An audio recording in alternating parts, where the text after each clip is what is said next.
अस्सलाम वालेकुम नाज़रीन, आवाज़ न्यूज़ सां गॾु आऊं आहियां बिशारत सुमरो। हलंदासीं लाइव तरफ़।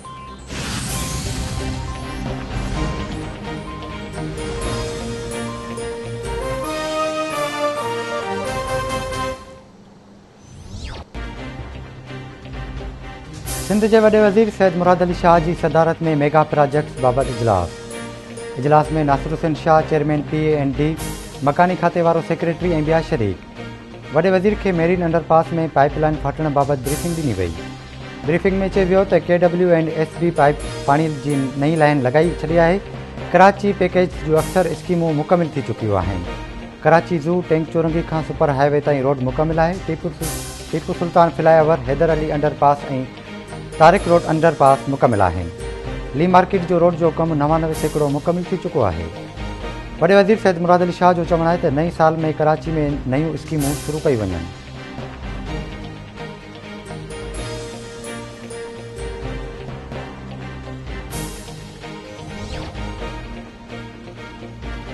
नेब पारां मुल्क जी सियासत खे तबाह करण जो कमु जारी आहे। हुकूमत नेब चेयरमैन खे ब्लैकमेल करे रही आहे। अॻूणे वज़ीर आज़म शाहिद खाकान अब्बासी जो इस्लामाबाद में मीडिया सां ॻाल्हियूं। चवे थो नेब चेयरमैन खां उबता सुबता कम कराया पिया वञनि। मुल्क में वॾा स्कैंडल उन्हनि खे नज़र ई नथा अचनि।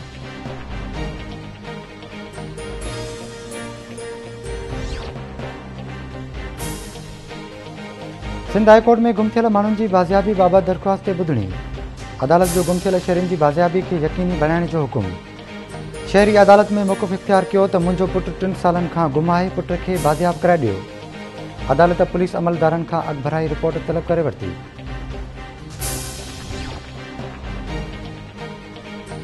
लाहौर जे बरकी रोड ते घर अंदरि धमाको, 4 ॼणा फौत, 12 ज़ख़्मी, अस्पताल मुंतक़िल। रेस्क्यू ज़रीन मूजिबि गैस भरिजण सबबि धमाको थियो, जंहिं करे घर रही पट पइजी वियो। पुलिस जो चवणु आहे त वाक़िए जी जांच कई पई वञे। मुल्क में कोरोना वायरस जा हाञा जारी। कोरोना वायरस वधीक 103 ॼणनि जूं हयातियूं विड़काए वियो। फौतुनि जो अंगु वधी 14,924 ताईं पहुतो। NCOC मूजिबि 24 कलाकनि दौरान 3,953 नवां केसिस आहे। मुतासिरनि जो अंगु वधी 6,96,184 ताईं पहुतो। 6,61,158 मरीज़ वायरस खे शिकस्त ॾेई सितियाब थी विया। SOPs ऐं सरहदी लॉकडाउन जा नतीजा निकिरी रहिया आहिनि। कोरोना जे हकारी केसिस जी शरह घटिजी रही आहे। वफ़ाक़ी वज़ीर असद उमर जो ट्वीट चवे थो शहरी कोरोना खां बचाइण लाइ SOPs ते अमल कनि त जीअं वायरस खां बची सघिजे। कोरोना वायरस जा केस वधण खां पोइ अॼु NCOC जो अहम इजलास थींदो। इजलास में अहम फ़ैसिलनि जो इम्कान। चइनी सूबनि जा तालीम वारा वज़ीर शरीक थींदा।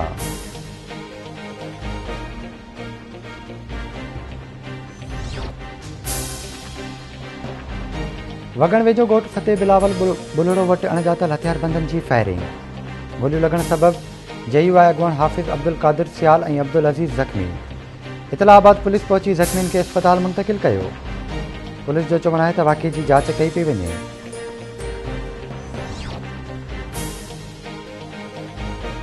मुबारकपुर वेझो ॻोठ कसारो शहर में शर बिरादरी जे 2 धुरियुनि में झेड़ो। लठूं लॻण सबबि 8 ॼणा ज़ख़्मी, अस्पताल मुंतक़िल। पुलिस जो चवणु आहे त जांच हलंदड़ आहे। अहमदपुर ऐं भरपासे में पुलिस जी नाअहली सबबि बदमनी चोट चढ़ी वई। ॻोठ पलेजा में हिक ई राति में 6 चोरियुनि जूं वारदातूं। रहवासियुनि IG सिंध ऐं ॿियनि वसवारनि खे अपील कई आहे त बदमनी ते बुंजो ॾेई परेशानी ख़तमु कई वञे। धाबेजी में कराची शहर खे पाणी फ़राहम कंदड़ 72 इंच जी 5 नंबर पाइपलाइन ॿीहर धमाके सां फाटी पई। पाइपलाइन फाटण सबबि कराची खे पाणी जी फ़राहमी मुअतल थी वई।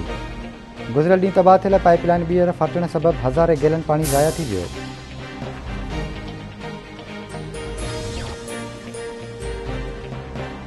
सनवे जो लाखड़ा में खुसा बिरादरी जे 2 धुरियुनि में झेड़ो, 10 ॼणा ज़ख़्मी। इतलाबाद पुलिस पहुची ज़ख़्मियुनि खे अस्पताल मुंतक़िल कयो।